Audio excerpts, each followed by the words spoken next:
మన ప్రభువైన యేసుక్రీస్తు నామంలో మీ అందరికీ నా హృదయపూర్వకమైన వందనాలు. దేవుడి ఈ దినమంతా మీకు తోడై ఉండి మిమ్మల్ని ఆశీర్వదించి కాపాడును గాక. పరిశుద్ధ గ్రంథంలో నుండి యెషయా ప్రవచన గ్రంథం 14వ అధ్యాయం 24వ వాక్యాన్ని నేను చదువుతూ ఉన్నాను. మీ పరిశుద్ధ గ్రంథాన్ని తెరచి మీరు కూడా చూడండి. సైన్యములకు అధిపతియగు యెహోవా ప్రమాణపూర్వకముగా ఇలాగ సెలవిచ్చుచున్నాడు. నేను ఉద్దేశించినట్లు నిశ్చయముగా జరుగును, నేను యోచించినట్లు స్థిరపడును. తన ప్రజలైన వారితో ఓ శ్రేష్టమైన వాగ్దానం వారితో చెప్తున్నారండి. నా ప్రజలారా, నేను ఉద్దేశించినది మీ కుటుంబాల పట్ల, మీ దేశం పట్ల, మీ వ్యక్తిగత జీవితాల పట్ల నిశ్చయముగా నేను జరిగించబోతూ ఉన్నాను, ఇక దాంట్లో సందేహమే లేదు అని దేవుడు వారితో ఒక శ్రేష్టమైన వాగ్దానం చెప్తున్న. నిశ్చయముగా నేను ఉద్దేశించినది మాత్రమే జరుగుతుంది. ఎందుకన్నాడు దేవుడు ఆ మాట వారితో అనే లేఖనములో మనం చదివితే, లేఖనములో చక్కగా రాయబడిందండి. అష్షూరు రాజు ఎన్నో ఉద్దేశాలు కలిగి ఆ దేశాన్ని పాడు చేయాలని కంకణము కట్టుకొని ఆ దేశం మీదకి దండెత్తి వచ్చాడు.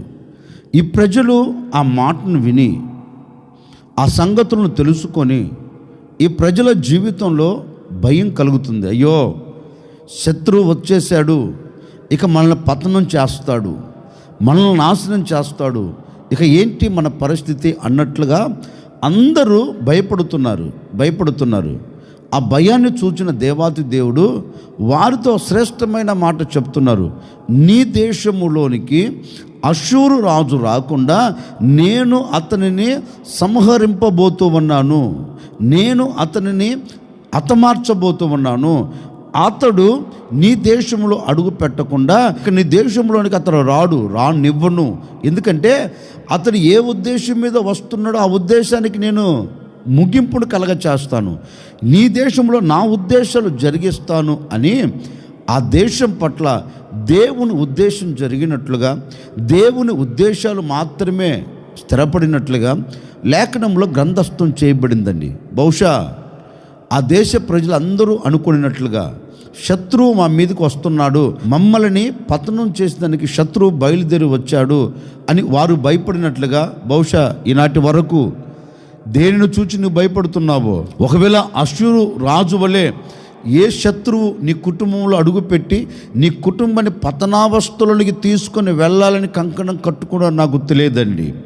ఆ రోజు దేవుని పేరు పెట్టబడిన జనుల మీదకి అష్షూరు రాజు దండెత్తి వచ్చినట్లుగా ఒకవేళ నీ కుటుంబం మీదకి ఏ పరిస్థితులు వచ్చి దండెత్తి వచ్చి పడ్డాయో, ఏ పరిస్థితుల ప్రభావాలు నీ కుటుంబాన్ని ఆవరించాయో, ఏ పరిస్థితుల ప్రభావాలు నీ భార్యను, నీ భర్తను, నీ పిల్లలను, నీ కుటుంబాన్ని, నీ వ్యాపారమును, నీ చేతి పనిని, నీ ఉద్యోగములో ఇవన్నీ ప్రతికూలమైన పరిస్థితులు ఆవరించి ఒకవేళ నీవు భయపడేటట్లుగా చేశాయేమో నాకు తెలియదండి. ఒకవేళ శత్రువు ఏ ఉద్దేశం కలిగి నీ కుటుంబాన్ని పతనం చేయాలని, నీ కుటుంబాన్ని నవ్వుల పాలు చేయాలని ఒకవేళ శత్రువు ఏ ఉద్దేశం కలిగి ఉన్నాడో నాకు తెలియదు.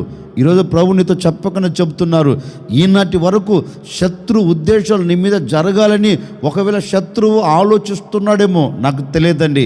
ఈరోజు నా ప్రభు చెప్పకనే చెబుతున్నాడు, ఈ దినము నుండి ఏ శత్రువు ఆలోచన, శత్రు ఉద్దేశాలు, శత్రు ఉద్రేకాలు నీ కుటుంబం మీద జరగకుండా, నీ పిల్లల మీద జరగకుండా, నీ వ్యాపారం మీద జరగకుండా, నీ ఉద్యోగం మీద జరగకుండా, నీ చేతి పనిలో జరగకుండా నా దేవుడు ఒక అద్భుతమైన కార్యం జరిగించబోతూ ఉన్నాడు. శత్రు ఉద్దేశాలు లయం చేయబోతూ ఉన్నాడు. నా దేవుని ఉద్దేశం మాత్రమే నీ కుటుంబం పట్ల నెరవేర్చబోతూ ఉన్నాడు. ఆయన సంకల్పం మాత్రమే నీ జీవితంలో నెరవేర్చి ముగించబోతూ ఉన్నాడు. ఈ దినమంతా నా దేవుని ఉద్దేశాలు మాత్రమే నీ కుటుంబం పట్ల జరుగునుగాక. అందుకే ఆయన అంటున్నారు, నా సర్వ సమాజమా మీరు భయపడవలసిన అక్కర్లేదు, నా ఉద్దేశాలు నిశ్చయముగా నేను జరిగించబోతూ ఉన్నాను అని వారితో చెప్పినట్లుగా ఈ ఉదయకాల సమయంలో మీతో కూడా నా ప్రభు చెప్తున్నాడండి. ఈ మాటలు వింటున్న ప్రజలారా, నిశ్చయముగా నా దేవుని ఉద్దేశాలు మాత్రమే నీ కుటుంబం పట్ల నెరవేర్చబోతున్నాడు, నిశ్చయముగా జరిగించబోతూ ఉన్నాడు.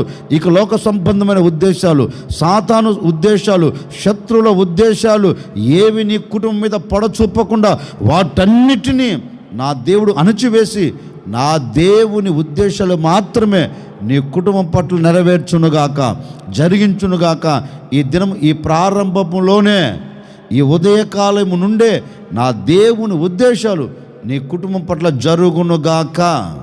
అందుకే ఆయన అంటారు, నిశ్చయముగా నేను ఉద్దేశించిన ఉద్దేశాలు అవి జరుగుతాయి, నిశ్చయముగా నేను జరిగిస్తాను, అవి మాత్రమే జరుగుతాయి, ఇక ఏ ఉద్దేశం జరగదు.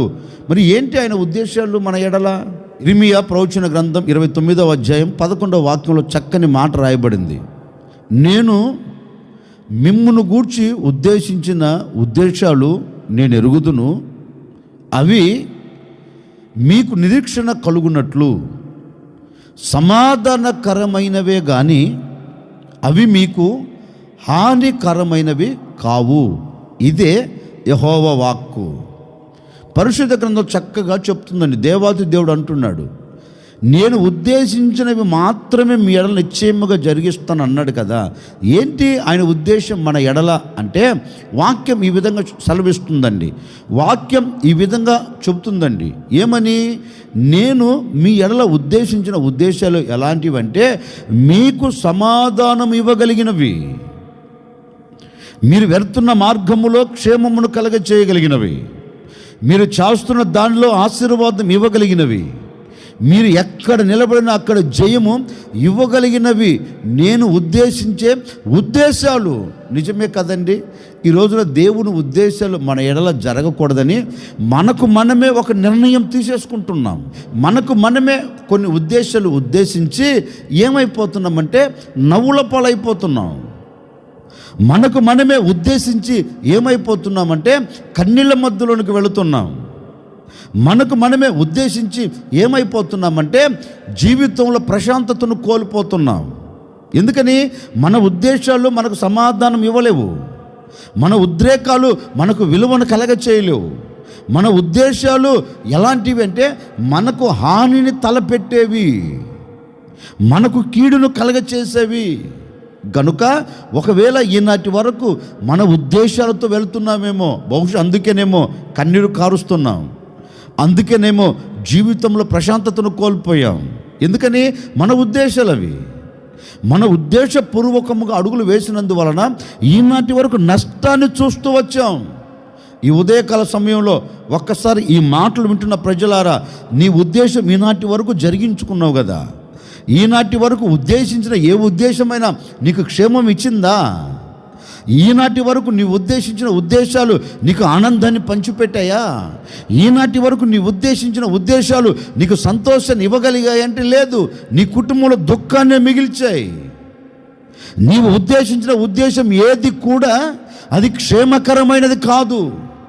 నీవు ఉద్దేశించిన ఉద్దేశం ఏది కూడా నీకు ఆనందం ఇవ్వలేదు, ఇవ్వబోదు కూడా.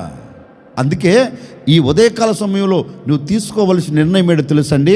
ఇంతకాలం నీ ఉద్దేశ ప్రకారం వచ్చావు, కన్నీరును చూచావు. ఇంతకాలం నీ ఆలోచన ప్రకారం నీవు అడుగులు వేసి అవమానాన్ని మూటగట్టుకున్నావు కదా.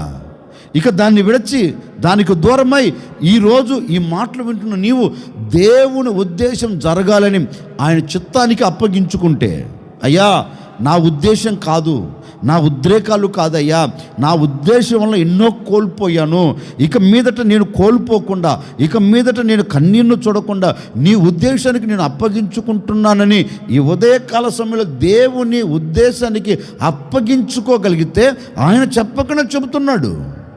నీవు నా ఉద్దేశానికి అప్పగించుకుంటే నేను నీ ఎడల ఉద్దేశించే ఉద్దేశాలు ఎలాంటివంటే నీకు క్షేమమును ఇవ్వగలిగినవి. నేను ఉద్దేశించే ఉద్దేశాలు ఎలాంటివంటే నీకు కీడును కలగచేసేవి కాదు, నీకు మేలును ఇవ్వగలిగినవి, నీకు హానిని తలపెట్టేవి కాదు. హానికరమైన చోట నీవు ఉన్నప్పటికీ కూడా వాటిలో నువ్వు పడకుండా తప్పించే ఉద్దేశాలు నేను ఉద్దేశిస్తాను అని దేవుడు చెప్తున్నాడు కదండి. నిశ్చయముగా ఈ ఉదయకాల సమయంలో నీవు కోరుకొని నేను సమాధానకరంగా సంతోషకరంగా సాగి వెళ్ళాలి అని ఆయన ఉద్దేశానికి అప్పగించుకోగలిగితే ప్రభు చెప్పకనే చెప్తున్నారు, నేను మీ ఎడల ఇక మీదట ఉద్దేశించబోతున్నాను. ఏ ఉద్దేశమో తెలుసా? మీకు సమాధానము ఇవ్వగలిగినవి, మిమ్మల్ని సమాధానముతో నడిపించగలిగినవి, మీకు నిరీక్షణ కలుగునట్లు, మీకు నమ్మకము కలుగునట్లు నేను మీ ఎడల ఉద్దేశాన్ని ఉద్దేశించబోతూ ఉన్నాను. ఆ ఉద్దేశం మీకు ఏ విధంగా మలచబడుతుందంటే నీకు నీ కుటుంబానికి సమాధానంతో సాగిపోయేటట్లుగా ఇవి ఉండబోతూ ఉన్నాయి. ఓ సేవకుడిగా మనసారా కోరుకుంటున్నానండి, ఈ ఉదయకాల సమయం ఈ మాటలు వినేంత వరకు బహుశా నీ జీవితంలో నెమ్మది లేదేమో, సమాధానము లేదేమో, ఎక్కడికి వెళ్ళిన అవమానాన్ని చూస్తున్నావేమో, చేతి పనిలో సమాధానం లేదేమో, వ్యాపారంలో సమాధానం లేదేమో, ఉద్యోగంలో నీకు సమాధానం లేదేమో, నీ భార్య ఎదుట, నీ భర్త ఎదుట, నీ పిల్లల ఎదుట, నీ కుటుంబంలో నీకు సమాధానము లేదేమో, అసమాధానంతో నువ్వు సాగిపోతున్నావేమో. బహుశా ఈనాటి వరకు అసమాధానాన్ని మూట కట్టుకొని అలాగే కుమిలిపోయి, కృషించిపోయి, కృంగిపోయి, సతిగలబడిపోయావేమో. మరలా నా దేవుడు నీతో చెప్తున్నాడు, నిశ్చయముగా నీవు ఆ పరిస్థితుల్లోనికి వెళ్లకుండా, నీవు ఆ పరిస్థితుల్లో నిలబడకుండా నేను నీ ఎడల సమాధానకరమైన ఉద్దేశాలు ఉద్దేశించబోతూ ఉన్నాను. ఈ దినమంతా నువ్వు సమాధానంతో సాగి వెళ్ళబోతూ ఉన్నావు. ఈ దినమంతా నా దేవుడు నీకు సమాధానకరంగా ఉద్దేశించి ఉన్నాడు కనుక ఈ దినమంతా నీవు సమాధానాన్ని చూడబోతూ ఉన్నావు. నా దేవుని ఉద్దేశాలు శ్రేష్టమైనవి. ఆయన ఉద్దేశించిన ఏ ఉద్దేశం నిష్ప్రయోజనము కాదు. నిష్ప్రయోజనము కాకుండా ఆయన ఉద్దేశించిన ప్రతి ఉద్దేశం జరిగేటట్లుగా చేయగలిగిన వాడు. ఎందుకు? మానవుడు కాదండి, ఆయన మనిషి కాదండి. మనిషిని నిర్మించిన మహనీయుడైన దేవుడు, సర్వలోకానికి చక్రవర్తి అయిన యేసు నీతో చెబుతున్నాడు, నేను ఉద్దేశించా, ఆ ఉద్దేశం నీ ఎలా జరిగించబోతూ ఉన్నాను. నా ఉద్దేశం ఎలాంటిది అంటే నీకు సమాధానం ఇవ్వగలిగినది, నీ ఇంట్లో అసమాధానాన్ని తీసివేసి సమాధానముతో నింపగలిగినది. అలాంటి ఉద్దేశం నేను ఉద్దేశించి ఉన్నాను. నీ బ్రతుకు దినములన్నిట సమాధానకరమైన ఉద్దేశాలు మాత్రమే నేను జరిగించబోతూ ఉన్నాను. ఇక నీ వ్యాపారంలో నీకు సమాధానం కలగబోతుంది, నీ చేతి పనిలో నీకు సమాధానం కలగబోతుంది, నీ ఉద్యోగంలో నీకు సమాధానం కలగబోతుంది, నీ కుటుంబంలో నీకు సమాధానం కలగబోతుంది. ఒకవేళ ఇప్పటి వరకు అనుకున్నావా ఇది కుటుంబం కాదు, ఇది ఒక నరకం అనుకొని వేదన పడుతున్నావా? వీళ్ళు పిల్లలు కాదు, వీళ్ళు ముళ్ళులై కూర్చున్నారని బాధపడుతున్నావా? నరకముగా ఉన్న నీ కుటుంబాన్ని స్వర్గముగా నా దేవుడు చేయబోతూ ఉన్నాడు. అసమాధానముతో నింపబడిన నీ కుటుంబాన్ని సమాధానానికి నిలయముగా మార్చబోతూ ఉన్నాడు. ఐక్యత లేని నీ కుటుంబానికి ఐక్యతను నా దేవుడు కలగ చేయబోతూ ఉన్నాడు. ఈ దినమంతా నువ్వు ఎక్కడికి వెళ్ళినా, ఏ చోట నిలబడినా నా దేవుడు నీ ఎడల ఉద్దేశించేవి మాత్రమే జరగబోతూ ఉన్నవి. అవి సమాధానముతో కూడిన ఉద్దేశాలు కనుక నువ్వు ఎక్కడ నిలబడినా నీకు సమాధానం కలగబోతూ ఉంది. నీవు ఏ చోట నిలబడినా నీవు సమాధానానికి నాంది పలకబోతూ ఉన్నావు. ఆయన ఉద్దేశాలన్నీ నీ ఎడల జరిగించి నీకు, నీ కుటుంబానికి, నీకు, నీ పిల్లలకు, నీకు, నీ చేతి పనికి, నీకు, నీ వ్యాపారమునికి, నీకు, నీ ఉద్యోగమునకు నా దేవుడు సమాధానమును కలగచేయునుగాక. ఈ ఉదయకాల సమయంలో ఒక సేవకుడిగా నేను కూడా కోరుకుంటున్నానండి, ఒకవేళ నిన్నటి వరకు, ఇదిగో ఈ మాటలు వింటున్న ఈ క్షణం వరకు ఒకవేళ నీవు ఏ విషయంలో నీవు బాధపడుతూ కన్నీరు కారుస్తున్నావో, ఈ దినం అది లేకుండా నా దేవుడు నీ ఎడల శ్రేష్టమైన ఉద్దేశాలు ఉద్దేశించబోతూ ఉన్నాడు. ఎక్కడ నిలబడినా ఆశీర్వాదంతో కూడిన సమాధానం నీకు ఇవ్వబోతూ ఉన్నాడు. దీవెనతో కూడిన సమాధానానికి నువ్వు నాంది పలకబోతూ ఉన్నావు. ఈ దినమంతా మీకు కలిగిన సమస్తం సమాధానంతో సాగిపోవుదురుగాక. నా దేవుని ఉద్దేశాలు మీకు క్షేమమును కలగచేయునుగాక. నా దేవుని ఉద్దేశాలు మీకు సమాధానం ఇచ్చునుగాక. నా దేవుని ఉద్దేశాలు మిమ్మల్ని ఆశీర్వాదకరమైన బాటలో మిమ్మల్ని నడిపించునుగాక. తలలో వంచండి, చిన్న ప్రార్థన. ఆశ్చర్యకరుడా మీకు స్తోత్రాలు చెల్లిస్తూ ఉన్నాను. మీరెంతైనా సర్వశక్తి కలిగిన దేవుడవు. ఈ ఉదయకాల సమయంలో మేమందరం చేరి మిమ్మల్ని స్తుతించున్నట్లుగా మీరు కృపను దయచేశారు తండ్రి. మరొక దినాన్ని మీరు మాకు దయాకిరీటంగా ధరింపచేశారు. ఈ దినమంతా ఈ ప్రజల ఎడల మీ ఉద్దేశాలు జరిగించండి నాయన. ఈ ప్రజల ఉద్దేశాలు కాదు, ఈ ప్రజల ఉద్రేకాలు కాదయ్యా, మీ ఉద్దేశాలు మాత్రమే జరగాలి తండ్రి. మీ ఉద్దేశాలు సమాధానకరమైనవని మీ లేఖనాలు సెలవిచ్చినట్లుగా ఈ సమాధానకరమైన ఉద్దేశాలు ఈ బిడ్డల ఎడల మీరు జరిగించి ప్రతి కుటుంబానికి, ప్రతి వ్యక్తికి నాయన ఒక సమాధానకరమైన జీవితాన్ని ప్రసాదింపచేసి సాక్షిగా నిలుపుకోమని, ఈ దినమంతా వీరు చేస్తున్న ప్రతి దానిలో ఒక దీవెనను కలుగచేయమని యేసు నామములు అడిగి వేడుకొనుచున్నాము తండ్రి, ఆమెన్.